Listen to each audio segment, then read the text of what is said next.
Leksiyen davamlaştırmaz hürmetli vatandaş.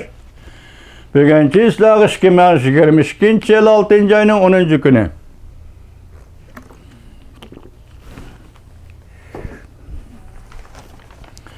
Yukarıkılık işimizin devamı. Şinjan'da müstemlik Uyguristan'da Uygurlar hazırkı zamanda kol kılındı.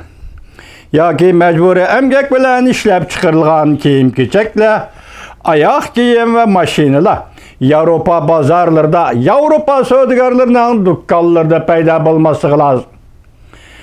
Saskia mundaq ko'rsatdi. Amerika ve Kanada muşundaq mecburi emgek bilen işlengen mahsulotlarni cheklash uchun allaqachon qonun turg'izgan ve nizam nomlarini belgilagan edi. Perez qilishlarga asoslanganda mecburi emgek kisilish butun yer sharida 25 milyon emgek kuchiga chetishlar. Hatta Avrupa İttifaqı bilan erkin savdo kelishimi tuzishgan davlatlar ichida ziyonkashlikka uchragan 10 millioncha kishi texi yosh qaramig'i yetmagan bolalar edi. Bu bir parça qarornoma mecburi emgek sharoitida ishlab chiqarilgan mahsulotlarning tamoynadan o'tganda tamoyna idorasining tutib qolishini maqsad qiladi. Bundaq ahvol ostida import qilguvchilar bu mahsulotlarning mecburi emgakka munosabatsiz ekanligini isbotlashiga to'g'ri keladi. Avrupa İttifaqı parlamenti muavin parlament boshlig'i Xalqaro savdo va kishilik huquq komitetining a'zosi Heidi Hautala mundaq ko'rsatdi. Avropaliklar savdo siyosatining Avrupa İttifaqıning qimmat qarashlariga insonparvarlikni hurmat qilish va ijtimoiy unumga e'tibor berishini talab qiladi. Avrupa İttifaqı parlamentining besimi ostida doimiy komitet va ijroiya komitet Jungo bilan mablag' solish kelishimi imzolashni chekindirdi.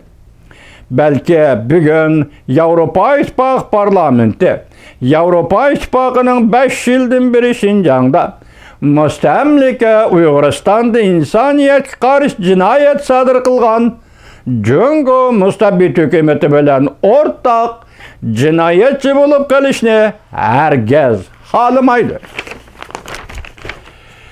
Heidi Hautala mundaq ta'kidladi.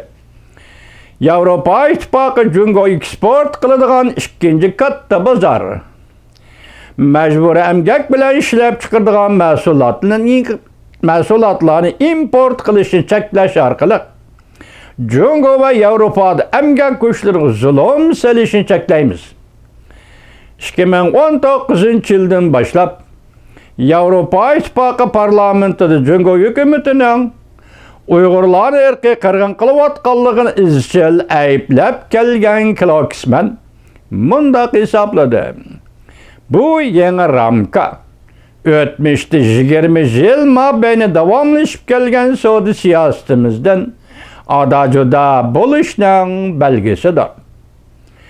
Avrupa İttifaqı ponksilik davlat alqıgan shirkatlarning qonun boshqarish doirasida Uyg'urlarni mecburi emgakka solishga qarata birdek inkos qaytirishi intayin muhimdir. Bugun muhokama qilolmadik vatandoshlik kechiringlar. Ertadan boshlab Alloh xolisa